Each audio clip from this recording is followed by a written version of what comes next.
Imagine a city of 8 million people suddenly going silent, the roar of traffic replaced by an eerie quiet broken only by the sound of footsteps and whispered prayers, the streets illuminated not by electric lights, but by the soft flickering glow of millions of candles held and trembling. Hands each flame, a memory of someone lost each light, a prayer for those left behind. This is the vision that emerged in the days following. September 11th, 2001, when London and the world watched in horror as the Twin Towers fell and over 3,000 souls were claimed by an act of terrorism that would reshape civilization forever. But our story is not primarily about that terrible day itself, about the moment of impact or the collapse of the buildings or the immediate chaos and confusion that followed.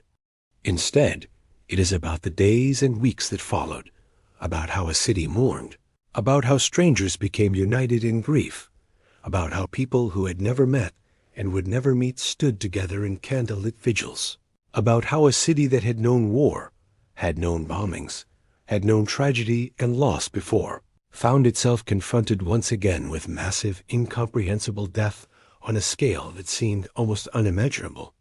It is the story of how London practical reserved, emotionally restrained. London allowed itself to feel deeply and publicly in ways that were not typical of the British character. How ordinary people created extraordinary rituals of remembrance. How the private grief of individuals was transformed into collective mourning, and how in the darkness of grief, countless candles created something. Approaching light, something approaching hope, something approaching the possibility of moving forward. Before we continue, if you'd like to join me for more stories like this, feel free to subscribe. I share a new one every day. And if you don't mind, leave a comment and tell me where you're listening from and what time it is for you right now. I love seeing how far these stories travel. To understand the impact that September 11th had on London, we must first understand the London that existed before that terrible day. The London of September 10th, 2001, a city that seemed to embody the best of what modern civilization could achieve. London in the early years of the 21st century was a city that seemed to embody the best of human achievement, a place where history and modernity existed in constant dialogue and sometimes in productive tension. It was the capital of the United Kingdom, one of the world's great cities, a center of finance, culture, art, history, and learning. The city had a population of over 8 million people within its boundaries, with millions more in the surrounding metropolitan area. It was a diverse city in the most profound sense, a genuinely cosmopolitan city, a place where people from every part of the world lived and worked together, where multiple languages could be heard on any street corner, where mosques and temples and churches and synagogues existed alongside each other, where Chinese restaurants existed next to Indian restaurants existed next to Italian restaurants, where the culture was a fascinating mixture of traditional British culture and the influences of the entire world. The financial district of Canary Wharf rose with gleaming glass towers that seemed to reach toward the sky, monuments to human ambition and technological capability. The West End theaters hosted performances that drew audiences from around the world, maintaining traditions of drama and art that stretched back centuries. The museums and galleries were world-renowned: the British Museum, the Victoria and Albert Museum, the National Gallery, the Tate Modern, containing treasures from human civilization accumulated over millennia. The universities, including Oxford and Cambridge in the surrounding region, were among the finest in the world, producing leaders and thinkers and innovators who shaped global civilization. The Thames River, which had been central to London's history and development for nearly 2,000 years, flowed through the center of the city, its banks lined with historic landmarks and modern developments, evidence of the city's ability to preserve the past while embracing the future. London seemed stable, prosperous, secure in a way that many people took for granted. There was confidence that the future would be broadly similar to the present, that life would continue much as it had been continuing, that the routines and patterns that governed everyday life would persist. People went to work in their offices. Children went to school. People shopped and dined out and visited museums and parks. People fell in love and got married and had children. The ordinary patterns of human life continued, largely without disruption, largely taken for granted, the kind of stable, functioning society that many people in developed nations had come to expect as normal. Yet this apparent security and stability masked something deeper, something that Londoners understood from their history and their collective memory. Londoners, as a people, had a historical consciousness of tragedy, of warfare, of death and destruction on a large scale. They remembered the Blitz, the bombing campaign conducted by Nazi Germany during the Second World War, when German aircraft dropped tons of bombs on the city night after night, when thousands of Londoners were killed in their homes and in the streets, when the city caught fire and burned, when people sheltered in underground stations that sometimes became tombs, when direct hits occurred, when entire neighborhoods were reduced to rubble and ash. That was over half a century in the past, in 1940 and 1941, but it remained part of the collective memory, part of the identity of London and of British people. Survivors of the Blitz were still alive. Rebuildings that had occurred in the aftermath were still visible throughout the city. The collective memory was not ancient history, but recent history, living history, something that grandparents had experienced and had passed down to their children and grandchildren. Furthermore, in the decades immediately preceding September 2001, London had experienced IRA bombing campaigns, attacks by the Irish Republican Army and related organizations that had killed civilians in various parts of the city. These were not distant memories, but recent memories. Bombings in the 1990s, bombings in the 1980s, incidents that had occurred within the lifetime of most Londoners. There was Remembrance Day each year, November 11th, when the British remembered the fallen of 2 world wars and other conflicts. There was a cultural practice of remembering the dead, of creating ceremonies and rituals around memory and loss. There was a cultural memory of loss, of death, of sacrifice, of the fragility of peace, and the ever-present possibility of violence disrupting the ordinary flow of life. But the attacks on September 11th, 2001, were different from anything that had been experienced before, at least in living memory, at least in the modern era. They were not being conducted by a known terrorist organization, fighting for a political cause understood within the context of British politics or European politics. They were not being conducted by a neighboring country or a nearby territory, by a state actor with whom diplomatic negotiations had occurred or might occur in the future.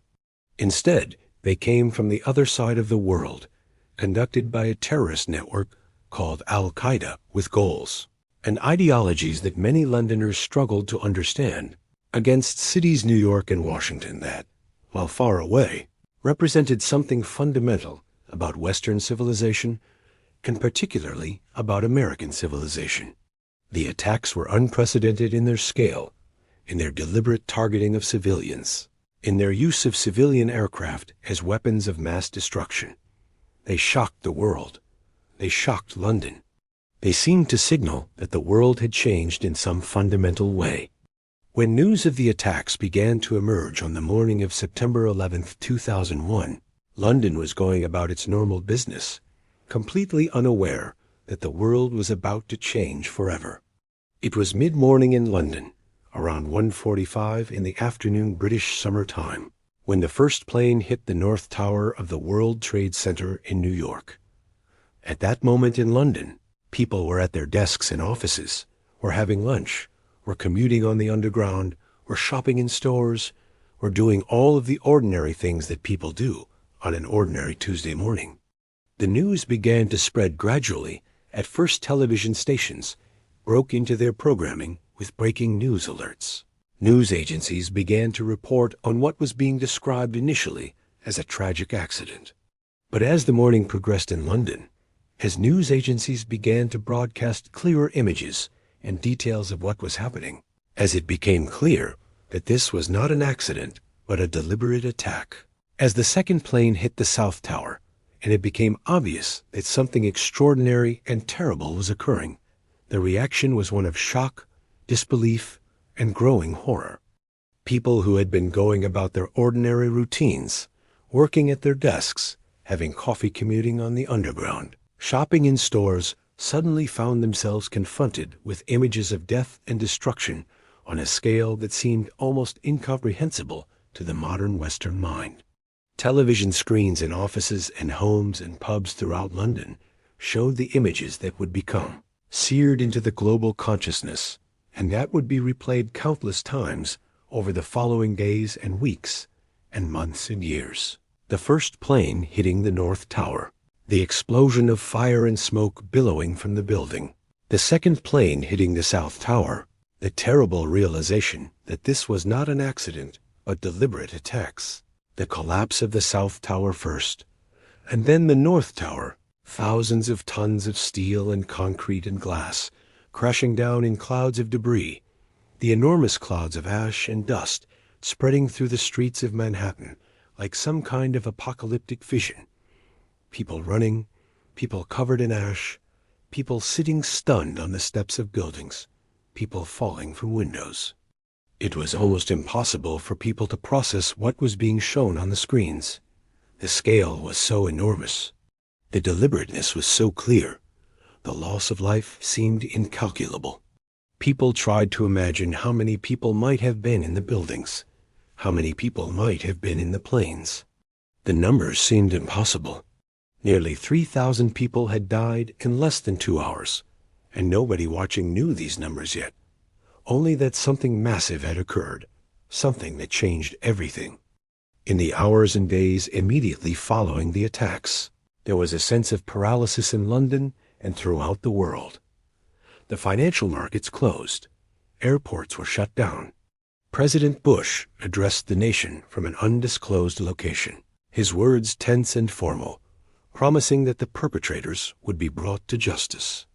Prime Minister Tony Blair made statements condemning the attacks and pledging solidarity with the United States, speaking of the attacks as attacks not just on America, but on civilization itself.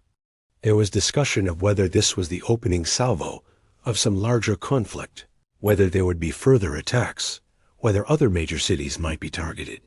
There was fear, there was uncertainty, there was shock. The world seemed to have shifted on its axis, and nobody was quite sure what would happen next or what the appropriate response should be. Some people feared that there might be further attacks immediately. Some people worried about what retaliation might follow. Some people felt almost paralyzed by the enormity of what had happened and the uncertainty about what it meant. But as the days progressed after the initial shock, another reaction began to emerge alongside the shock and fear and uncertainty. People began to want to do something, to express their grief and solidarity, to create some kind of ritual or ceremony or gathering that would honor the dead and express their feelings in a time of crisis and sorrow. This was particularly true in London, and particularly true among young people and among people from immigrant communities who felt a special affinity or connection to New York, that great city of immigration and diversity that had been attacked. New York represented something powerful in the global imagination, a symbol of the best of human civilization, a city built by immigrants, a city of diversity and tolerance and opportunity, a place where people from all over the world came seeking better lives and better futures. That such a city could be so brutally attacked, that such a place could be targeted by people who seemed to hate what it represented, was particularly disturbing and shocking. In the days following September 11th, people throughout London began to organize vigils, grassroots gatherings that emerged not from any official decree or government organization, but from the spontaneous desires of ordinary people to come together and express their grief and solidarity. These vigils were not organized from above by any official agency, or by the government, or by any major institution. Instead, they were organized spontaneously by groups of friends, by communities, by people who felt moved to do something in response to the tragedy, by people who needed to do something. Different vigils occurred in different parts of the city. There were vigils in parks and in public squares. There were vigils organized by schools and universities. There were vigils organized by religious communities, by churches and mosques, and synagogues and temples. These vigils took on a particular form that seems to have emerged organically, without central coordination. People would gather in public spaces, holding candles, gathering in silence or in quiet conversation, creating spaces for people to come together and mourn, to express solidarity with those who had been directly affected by the attacks, to create meaning and connection in the face of meaningless death. The largest and most significant of these vigils in London took place at Trafalgar Square, one of the most iconic public spaces in the entire city, located in the heart of London's West End, a square that has been central to London's public life for nearly 2 centuries, surrounded by major landmarks, including the National Gallery, with its collection of world-famous paintings, and the Church of St. Martin in the Fields, a church that has served the community for centuries. Trafalgar Square itself is a vast, open space dominated by the Nelson Column, a monument to the British naval hero who defeated the French at the Battle of Trafalgar in 1805. The square had been designed in the 19th century as a place for public gathering and public ceremony. It is traditionally a place where major public gatherings occur, where people protest, where people celebrate, where London gathers as a community, where revolutions in politics or culture are marked, where victories are celebrated and losses are mourned. It was to Trafalgar Square that tens of thousands of Londoners came in the days and weeks following September 11th to participate in candlelit vigils. The first large vigil in Trafalgar Square seems to have been organized within days of the attacks, drawing thousands of people who came to the square in the evening, carrying candles or flowers or both, gathering to stand in solidarity, to express their grief, to remember those who had died, to create a visible community of mourners. The vigil seems to have been powerful and moving for those who participated, and word spread through the city about what was happening. Other people wanted to come. Other people felt the same need to gather, to express their grief, to stand in community with others. And so the vigils continued, night after night, for weeks and even months. Night after night, Trafalgar Square became filled with candles and people. The vigils became a kind of ritual, a recurring ceremony that marked the city's collective processing of grief and trauma. What made these vigils so powerful and so moving was their fundamental simplicity and their profound silence. There were no lengthy speeches, or very few speeches. There was no amplified music or organized entertainment or performances. There were no demands being made, no political messages being shouted, no attempt to use the vigils for partisan purposes. There was simply a gathering of people, many of them strangers to each other, standing together in the darkness, each person holding a candle, each person reflecting on what had happened, each person aware that they were part of something larger than themselves. The candles created a sea of small lights in the darkness, thousands of flames flickering in the night air, sometimes blown by wind and relit by caring hands, creating a visual representation of collective grief and collective hope. The light seemed to have a power that electric light could not have provided. The flickering flames created an almost sacred atmosphere in the middle of a major city. Estimates of the number of people who participated in the Trafalgar Square vigils varied depending on the source and on which night as vigil was being discussed, but it seems clear that tens of thousands of Londoners came to participate in these vigils, that on some nights the square was filled with thousands of candles and thousands of people standing in what seemed like a collective state of mourning. Different sources estimate different numbers. Some say as many as 200,000 people came to the square over the course of the vigils. Some say over 100,000 on individual nights. Some suggest somewhat smaller numbers. But what is clear is that the vigils drew massive crowds, that the square, which is a very large space, was filled with people, that the sense of a city gathering to mourn was palpable and real. The emotional impact of these vigils was enormous and profound. People who attended reported that the experience was deeply moving, even transformative, an experience that seemed to stay with them for years afterward. To be surrounded by thousands of other people, all of them holding candles, all of them in a state of quiet contemplation. And grief created a sense of connection and common humanity that transcended normal social barriers and normal social divisions. People who would normally never interact with each other, wealthy and poor, old and young, native-born, Londoners and recent immigrants, people who had lived in the city for decades, and people who had just arrived, Christians and Muslims and Jews and Hindus and Sikhs and people of no religious faith, people who spoke different languages found themselves standing together, united in a common experience of mourning and reflection. The vigils seemed to create a space where normal social hierarchies and divisions were temporarily suspended, where all of the participants were united in their humanity, in their grief, in their recognition of the fragility of life and the value of human connection. The fact that these were candlelit vigils, that the light came from candles rather than from electric lights or from any other modern light source, seemed to matter enormously to the participants and to observers. There was something about candlelight that seemed more appropriate than electric light for this kind of gathering, more suited to the occasion. Candlelight is softer, more intimate, more vulnerable than electric light.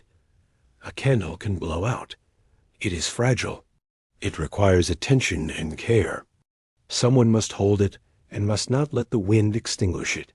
The act of holding a candle and not letting it blow out creates a sense of purpose and intention, a sense that you are doing something, something small but real, something that matters. The light from a single candle is small and contained, barely visible even in a dark room, but the light from thousands of candles is substantial, is beautiful, is powerful. The candlelit vigils created a kind of sacred space in the middle of a major city, a space that seemed set apart from ordinary time and ordinary concerns, a space dedicated entirely to grief and memory and contemplation. What is particularly notable about these vigils is how they brought together people from different religious faiths and traditions, how they created spaces for interfaith connection and solidarity at a time when there was significant potential for increased tension and conflict between communities. London is a multi-faith city, with large Muslim communities living in various neighborhoods throughout the city, with long-established Jewish communities, with Christian communities of various denominations, and with many people of no religious faith at all. In the aftermath of September 11th, when the attacks had been committed by Islamic extremist terrorists, when media coverage was dominated by discussions of Islam and terrorism, when there was real danger of backlash against Muslim communities, when many Muslims feared that they would be blamed for the actions of a tiny extremist minority, these candlelit vigils became important spaces where people of different faiths could come together and express their common humanity and their common grief. Muslims came to the vigils to mourn with Christians and Jews and Hindus and others. People from Christian backgrounds came to stand in solidarity with their Muslim neighbors and friends.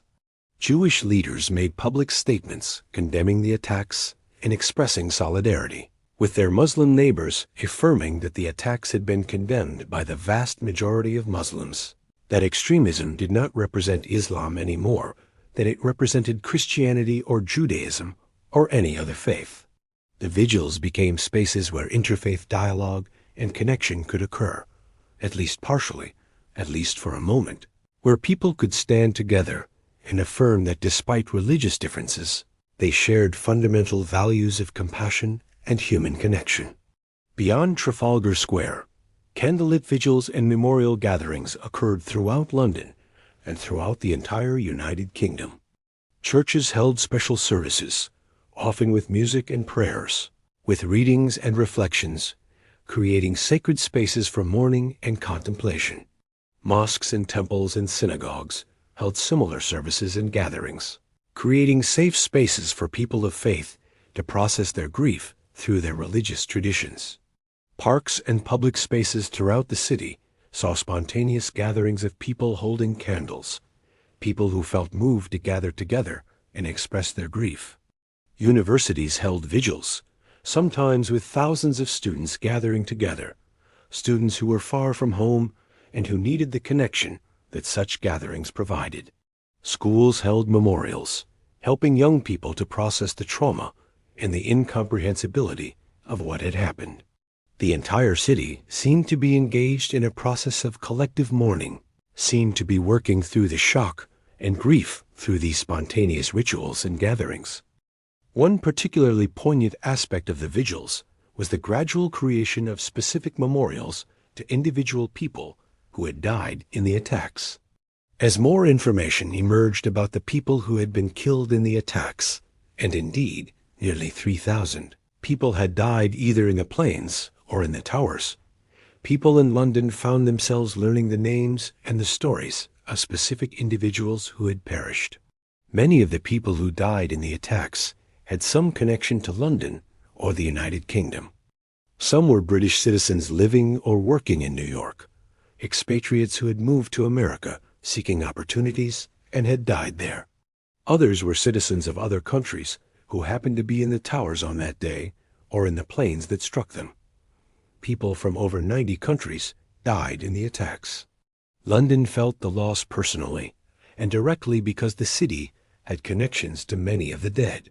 As information emerged about specific individuals who had died, their names, their ages, their occupations, their families, the ways they had died, Londoners found themselves mourning people they had never known but felt connected to through these stories, through photographs, through the knowledge of how they had died, through the realization that these dead people had been ordinary, human beings just like themselves, people with families and hopes and dreams. The months following September 11th saw an intensification of these memorial efforts, saw the creation of more formal and more lasting memorials in addition to the spontaneous vigils and gatherings. November 2001, 2 months after the attacks, was a particularly significant time because Remembrance Day on November 11th approached. Remembrance Day is a highly significant and important occasion in Britain and throughout the Commonwealth, a day when the nation remembers the fallen of the 2 world wars and of other military conflicts.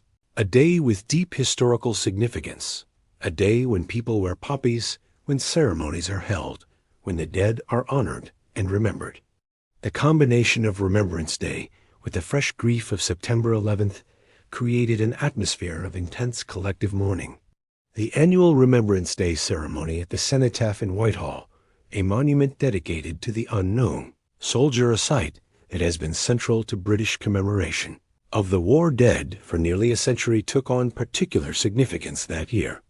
The monument was surrounded by wreaths and flowers and candles, more tributes and more flowers than usual. Hundreds of thousands of people attended the ceremony, perhaps more than usual given the recent attacks.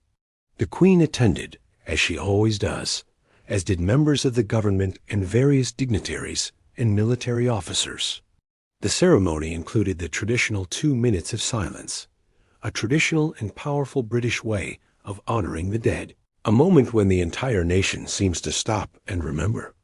But the Remembrance Day ceremony in 2001 seemed to carry extra weight, extra emotion, extra significance compared to previous years, as Londoners mourned not only the fallen of past wars, the soldiers who had died in the trenches of World War I, the civilians and soldiers who had died in World War II, the various conflicts since then, but also the victims of the recent terrorist attacks on New York and Washington. The 2 minutes of silence seemed longer that year. The emotion seemed deeper.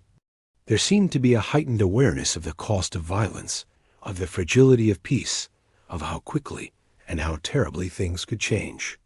The Remembrance Day ceremony, which had previously been primarily about commemorating past wars, now seemed to encompass the fresh trauma of recent violence. The metaphor of the candle became particularly powerful and particularly important in the aftermath of September 11th, seemed to resonate on multiple levels with how people understood the tragedy and how they wanted to respond to it. In many cultures and religions throughout the world, candles serve as a connection between the living and the dead as a way of honoring those who have passed. From life into death as a spiritual practice that has existed for centuries and across many different traditions. The image of a single candle burning in darkness, giving light even as it is consumed, becoming smaller with each passing moment, seemed to resonate deeply with people as understanding of the fragility of human life and the way in which individual lives matter enormously and yet are ultimately temporary. The idea that each of the nearly 3,000 people who died in the attacks could be represented by a single candle created a visceral understanding of the scale of the loss. Thousands of candles, each one representing a human being with a family, with dreams and hopes, with people who loved them and would mourn them forever, with unique stories and experiences and perspectives that were now gone forever. The multiplication of the candles created a kind of overwhelming awareness of what had been lost. In the weeks and months that followed the attacks, various organizations and government agencies created more formal memorials to the victims of September 11th. The British government commissioned various memorials and ceremonies. There were discussions about how best to commemorate the attacks in a permanent way, discussions that continue to this day about how to honor the dead and how to ensure that future generations will remember what happened. But the spontaneous candlelit vigils in Trafalgar Square and throughout London and throughout the world seemed to capture something that more formal and official memorials could not quite achieve: the genuine, spontaneous, heartfelt emotion of ordinary people, mourning together, the creation of community in response to tragedy, the affirmation of human connection in the face of death and violence. The impact of September 11th and the vigils that followed seemed to change. Something fundamental in London's collective consciousness seemed to shift the way that Londoners understood themselves and their place in the world. There was a heightened awareness of vulnerability, of the way that everyday life could be disrupted by violence and tragedy in ways that had seemed unlikely or almost impossible. There was an increased awareness of the interconnectedness of the world, of the way that an attack on New York was felt as an attack on London and on the entire world, of the way that events on the other side of the world could immediately affect people in Britain. There was an increased appreciation for the fragility of peace and the value of the routines of ordinary life, going to work, commuting, shopping, seeing friends and family routines that were being disrupted in New York, and that, by extension, could be disrupted anywhere, at any time. There was a heightened awareness that the assumptions of safety and security that people in developed nations had taken for granted could not be assumed, that tragedy and violence were always possibilities, that the future was fundamentally uncertain.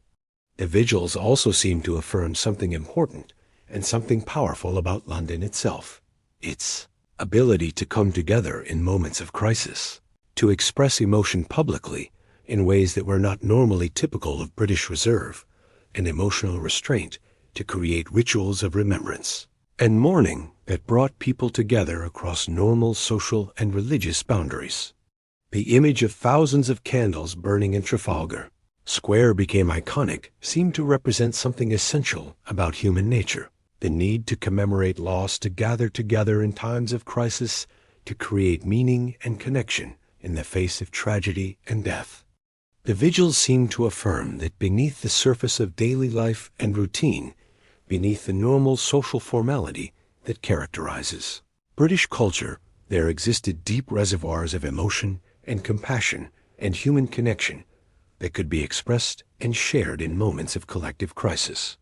In the years following 2001, the ritual of holding vigils in Trafalgar Square on the anniversary of September 11th became established as an annual tradition, a regular and recurring commemoration that marked the significance of the attacks and honored the memory of those who had died. On September 11th, each year, people would gather again with candles, creating that same sea of lights, remembering the victims of the attacks, reaffirming the solidarity of Londoners with the people of New York and with all those affected by the attacks.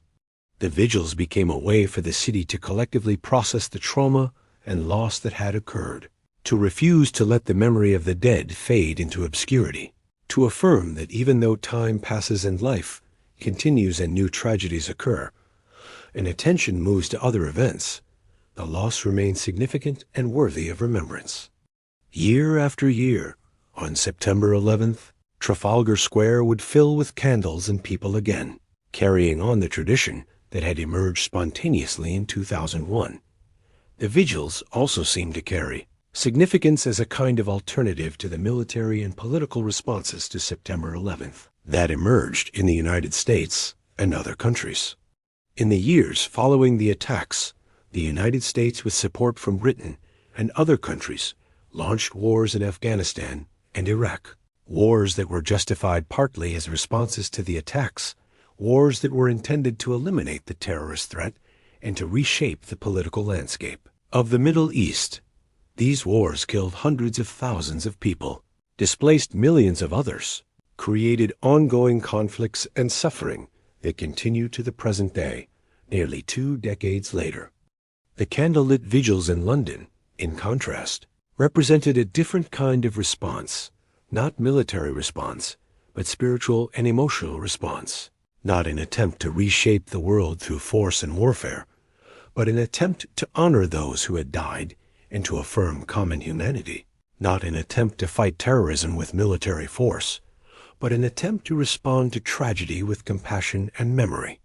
The vigils also seem to affirm the importance of grief itself, the importance of allowing ourselves to feel sadness and loss in response to tragedy, the importance of taking time to mourn. In some ways, the modern world seems to discourage deep emotional responses to events that do not directly affect us. We are bombarded with images and news of tragedy from around the world, wars and famines and natural disasters, accidents, and we are encouraged by the relentless pace of media coverage to process tragedy quickly and to move on to the next story, the next crisis, the next event. But the vigils in Trafalgar Square suggested that there was value in slowing down, in taking time to feel grief and sadness in response to tragedy, in gathering with others to collectively mourn, in creating rituals that marked the significance of what had occurred. The vigils suggested that not all suffering should be rushed through or forgotten quickly, that some losses deserve to be remembered, that some occasions deserve to be marked with ceremony and contemplation. Looking at the candlelit vigils in Trafalgar Square, in the days and weeks and months following September 11th, we see a city responding to tragedy with grace and humanity. We see thousands of people, many of them strangers to each other, coming together to hold candles, to stand in silence, to remember those they had never known. We see a city known for its emotional restraint and reserve, allowing itself to feel deeply and publicly in ways that transcended normal cultural norms. We see the creation of ritual and meaning in response to meaningless violence and death. We see ordinary people doing something extraordinary, creating a space, and a moment, and a community where collective grief could be expressed and shared, where people could feel less alone in their sadness, where the sense of isolation and shock that followed the attacks could be transformed into connection and compassion. The image of the city of candles of Trafalgar Square, filled with thousands of flickering lights of people standing silently together in the darkness, holding those candles, aloft remembering the dead, seems to encapsulate something essential and something profound about the human response to tragedy. It suggests that in our darkest moments, when confronted with death and violence on a massive scale, when confronted with the seeming senselessness and meaninglessness of it all, we do not retreat into despair or into hatred or into a desire for revenge. Instead, we reach out to each other. We create light in the darkness. We gather together. We remember. We affirm our common humanity. We continue not as if nothing has happened, not pretending that things have returned to normal, but as people who have been changed by tragedy, who have been marked by loss. People who carry that loss forward, but who are committed nonetheless to continuing to create meaning and connection despite the forces that would tear us apart. The candles burning in Trafalgar Square seemed to represent not just memory of the dead, not just grief for those who had been lost, but also a kind of hope that despite everything, despite the evidence that the world contains terrible cruelty and violence, people will continue to gather together, to create light in darkness, to mourn together, to affirm values of compassion and connection. The vigils in Trafalgar Square in 2001 and in subsequent years became part of London's identity, part of how the city understood itself and its relationship to the world. They became part of how the city grieved and how it healed. They became part of the historical record, documented in photographs and videos, written about in newspapers and books, referenced in speeches and in discussions about how communities should respond to tragedy. The vigils became an example to other cities and other countries of how to respond to catastrophic tragedy with compassion, rather than with military violence, with connection rather than with isolation, with remembrance rather than with vengeance. The vigils also raised important and profound questions about memory, about how cities and nations commemorate tragedy, about the relationship between individual and collective grief, about the role of ritual in human life. Why do people feel the need to gather together to mourn? Why is it important to create public spaces for grief, to make private sorrow into something public and collective? How does a city move forward after experiencing a massive trauma? How does a community heal from shock and loss? These questions were not just abstract philosophical questions. They were lived questions that Londoners were grappling with in the aftermath of the attacks, questions that they were answering through their actions, through their decisions to gather together, through the creation of the candlelit vigils. One thing that seemed clear to everyone who participated in or witnessed the vigils was that the scale and nature of the tragedy demanded some kind of response that went beyond the individual and private. When one person dies, their family and close friends and immediate community mourn. They feel the loss acutely and personally. But when nearly 3,000 people die in a single coordinated attack, when the shock waves extend throughout the entire world, when even people who have no direct connection to the victims feel deeply affected by what has happened, when governments and institutions are shaken and altered by what has occurred, then the need for collective ritual and collective mourning becomes apparent and becomes urgent. The candlelit vigils in Trafalgar Square and throughout London provided such collective ritual, such a space where collective mourning could occur, where people could gather together and share their grief with thousands of others. The vigils also seemed to serve another important function. They provided a way for people who felt helpless to do something meaningful in response to the tragedy. In the immediate aftermath of the attacks, most people in London could not do anything practical or direct to help the victims or the survivors. They could not go to New York to help with the rescue efforts, which were being conducted by professional rescue workers and emergency personnel and volunteers who were physically present in the city. They could not donate blood to help the survivors, as the blood banks in New York were overwhelmed with donations, with far more blood than could be used. They could not provide housing or services to the survivors. They wanted to help. They felt a powerful desire to help, to do something, to respond in some meaningful way. But they were unable to help in any direct, practical way. The distance was too great. The tragedy was too large. The need for direct assistance was being met by people already present in New York. Vigils provided an outlet and a means for this desire to help, to respond, to do something meaningful. By attending a vigil, by lighting a candle, by standing in solidarity with others who were also grieving, by participating in a collective ritual of remembrance, people felt that they were doing something, that they were participating in a meaningful response to the tragedy. They were honoring the dead. They were expressing solidarity with the affected communities. They were affirming human values in the face of an attack that had seemed to represent the worst of human nature. They were showing that while terrorists had attempted to use violence to spread fear and hatred, ordinary people would respond with compassion and connection. In this way, The vigils served a kind of therapeutic function for the participants, allowing them to process their own grief and shock and disorientation, allowing them to feel that they were part of a community that was responding meaningfully to tragedy rather than feeling isolated and helpless. The vigils also seemed to embody a particular understanding of what it means to be human in the face of death and tragedy, what it means to be civilized in the face of barbarism. Rather than responding with hatred or a desire for revenge, rather than looking for someone to blame or someone to punish, the vigils emphasized remembrance and connection. Rather than retreating into individual grief and isolation, people came together in collective grief.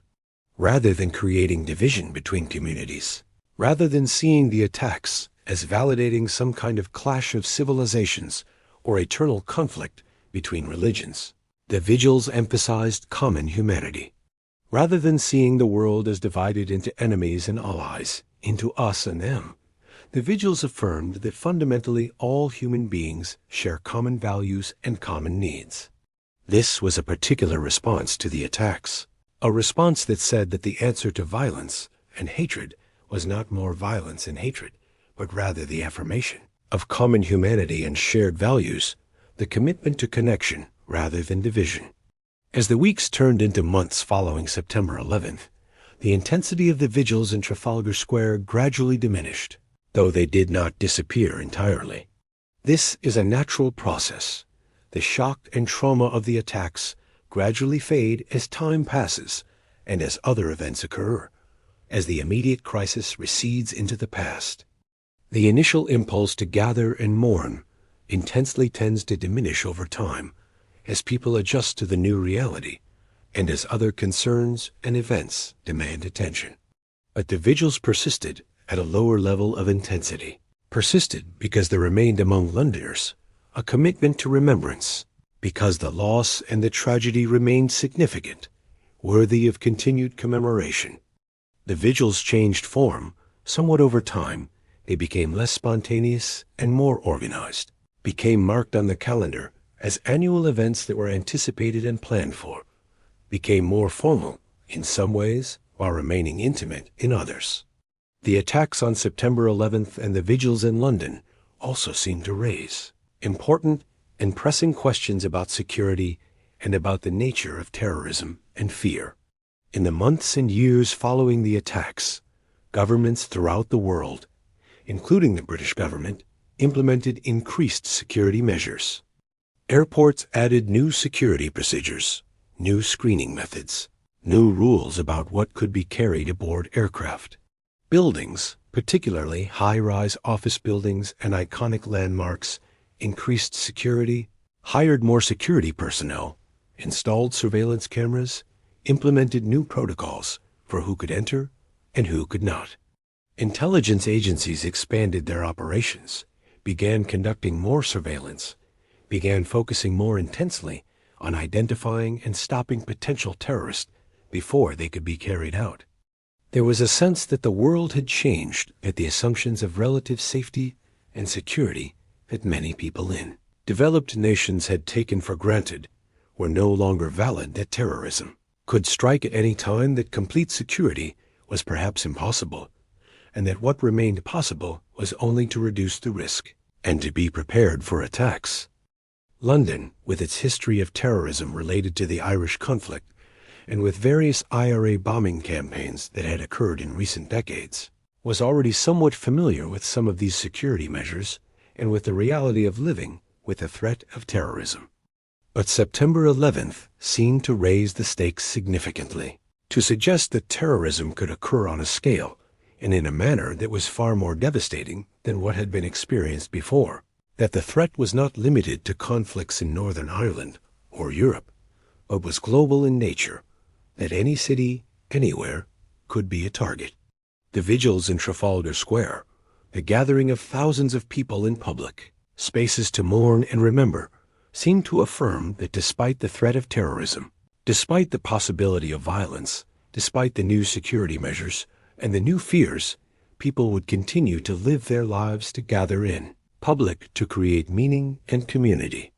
Vigils were, in a sense, a defiance of fear, an affirmation that the attacks would not prevent people from gathering together and creating rituals of meaning and connection, an affirmation that the kind of fear the terrorists intended to spread would not divide people or turn them inward into isolation.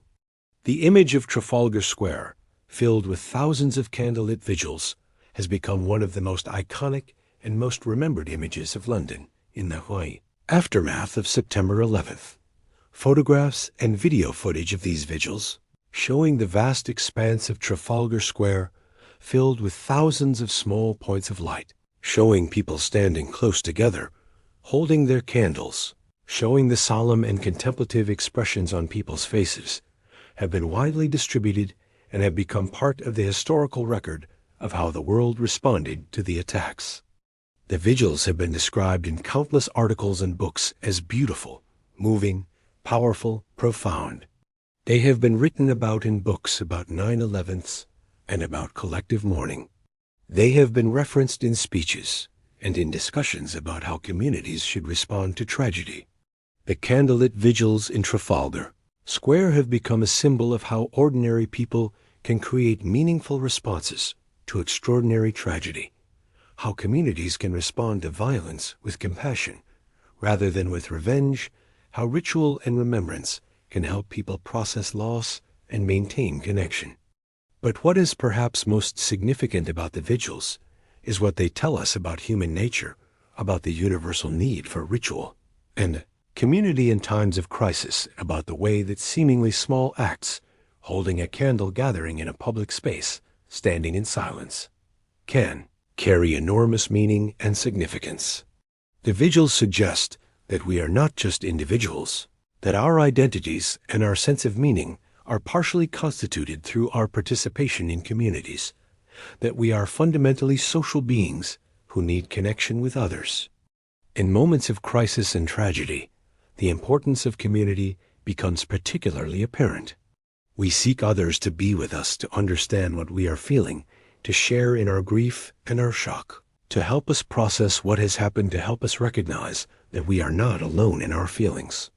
The vigils in Trafalgar Square also suggest something about the importance of cities themselves as places where human connection and meaning are created, about the role that cities play in human civilization. Cities are not just collections of buildings and streets and infrastructure. They are places where people from different backgrounds come together, where rituals are performed, where meaning is created through collective action, where identity is formed and reformed through interaction with others. Trafalgar Square itself, as the location of the vigils, was significant because it is such an iconic space in London, because it is a place where major public gatherings have occurred throughout history, because it is a space that belongs to the city and to the people rather than to any particular individual or institution. The choice to gather there, the spontaneous decision of thousands of Londoners to come to that particular place, reflected an understanding of the importance of that space as a place where collective action and collective meaning-making occur. In the years and decades following September 11th, the importance of the vigils in Trafalgar Square has only grown as the attacks have receded further and further into history. The vigils have become an established tradition, a ritualized way in which London commemorates the attacks and honors the memory of those who died. The vigils serve as a marker of how profoundly the attacks affected not just New York or the United States, but the entire world, including London and the United Kingdom. They serve as a reminder that the bonds connecting people across the world transcend national boundaries, that tragedy in one place is felt as tragedy everywhere, that the loss of human life anywhere is a loss that should be mourned and remembered and not forgotten. They serve as a reminder that we live in an interconnected world where events in one place have consequences everywhere else. The vigils also seem to carry significance as a kind of alternative to the military and political responses to September 11th. In the years following the attacks, the United States launched wars in Afghanistan and Iraq, justified partly as responses to the attacks, justified as part of a broader war on terror. These wars killed hundreds of thousands of people, Iraqi civilians, Afghan civilians, American soldiers, British soldiers, and soldiers from other nations. They displaced millions of people, created refugee crises, disrupted entire societies, left ongoing conflicts and suffering that continue to the present day. The candlelit vigils in London, in contrast, represented a different kind of response, not military response, but spiritual and emotional response, not an attempt to reshape the world through force and warfare, but an attempt to honor those who had died and to affirm common humanity. Where military responses to terrorism involve violence and force and attempts to eliminate threats through warfare, the vigils involved gentleness and candles, and standing together in silence. Where military responses involve attack and destruction, the vigils involved remembrance and affirmation of life and connection. The vigils also seem to affirm the importance of grief itself, the importance of allowing ourselves to feel sadness and loss in response to tragedy, the importance of taking time to mourn rather than rushing forward. In some ways, the modern world, with its emphasis on productivity and efficiency and forward momentum, seems to discourage deep emotional responses to events that do not directly affect us. We are bombarded constantly with images and news of tragedy from around, the world wars and famines and natural disasters and accidents and violence of all kinds. We are encouraged by the relentless pace of media coverage and by the economic structure that demands constant productivity to process tragedy quickly and to move on to the next story, the next crisis, the next event demanding our attention. The news cycle moves relentlessly forward, and yesterday's tragedy becomes today's old news.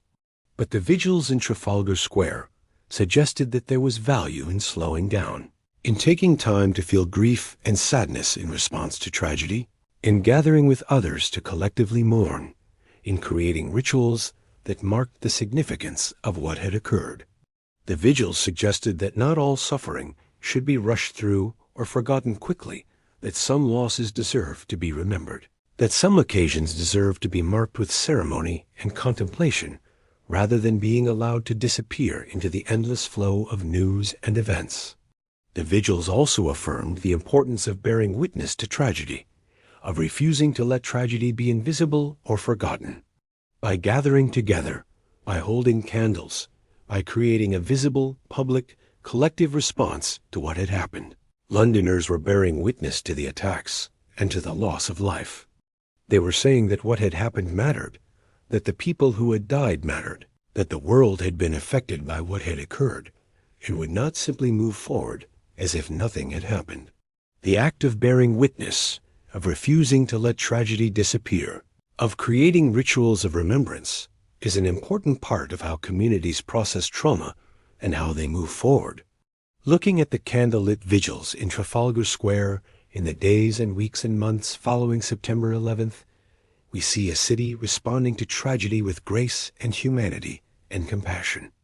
We see thousands of people, many of them strangers to each other, many of them from different religious backgrounds and different cultural traditions, many of them with different experiences and different perspectives coming together to hold candles, to stand in silence together, to remember those they had never known and would never know. We see a city known for its emotional restraint and reserve, known for its stiff upper lip and its tendency to process emotions privately rather than publicly, allowing itself to feel deeply and publicly in ways that transcended normal cultural norms and social expectations. We see the creation of ritual and meaning in response to meaningless violence and death. We see ordinary people, people with ordinary jobs and ordinary lives and ordinary concerns, doing something extraordinary, creating a space and a moment and a community where collective grief could be expressed and shared, where people could feel less alone in their sadness and their shock, where the sense of isolation and disorientation that followed the attacks could be transformed into connection and compassion. The image of the City of Candles of Trafalgar Square, filled with thousands of flickering lights of people standing silently together in the darkness, holding those candles. Aloft, remembering the dead seems to encapsulate something essential and something profound about the human response to tragedy. It suggests that in our darkest moments, when confronted with death and violence on a massive scale, when confronted with the seeming senselessness and meaninglessness of it all, when confronted with evidence of terrible cruelty and hatred, we do not retreat into despair or into hatred or into a desire for revenge and retaliation. Instead, we reach out to each other. We create light in the darkness. We gather together. We remember. We affirm our common humanity. We continue not as if nothing has happened, not pretending that things have returned to normal, or that the tragedy did not matter, but as people who have been changed by tragedy, who have been marked by loss, people who carry that loss forward with them, but who are committed, nonetheless, to continuing to create meaning and connection, despite the forces that would tear us apart, despite the violence and hatred that exists in the world. The candles burning in Trafalgar Square seemed to represent not just memory of the dead, not just grief for those who had been lost, not just acknowledgement of what had occurred, but also a kind of hope, an affirmation hope that despite everything, despite the evidence that the world contains terrible cruelty and violence, despite the attacks and the deaths and the suffering, people will continue to gather together, to create light in darkness, to mourn together, to affirm values of compassion and connection, to reach across barriers of religion and culture and nationality, to create community with others. This is the story of London's response to September 11th, the story of a city in mourning, a city of candles, a city that showed the world how to respond to tragedy with grace and humanity. It is a story about how ordinary people can create extraordinary responses to extraordinary circumstances, about how ritual and community are essential to human life and human healing, about how we are all connected to each other and to people around the world in ways that transcend distance and nationality and religion. The candlelit vigils in Trafalgar Square stand as a powerful monument to the resilience of human beings, to our capacity for compassion and connection, to our ability to respond to violence and hatred, not with more violence and hatred, but with light and remembrance and affirmation of common humanity. They stand as a reminder that even in the darkness of tragedy and loss, even when confronted with evidence of the worst of human nature, we have the capacity to respond with the best of human nature, with compassion, with connection, with the creation of community and meaning and light. The candles that burned in Trafalgar Square in 2001 and in subsequent years continue to burn in memory, continue to illuminate, continue to remind us of the importance of remembering, of gathering together, of affirming human connection in the face of all that would tear us apart.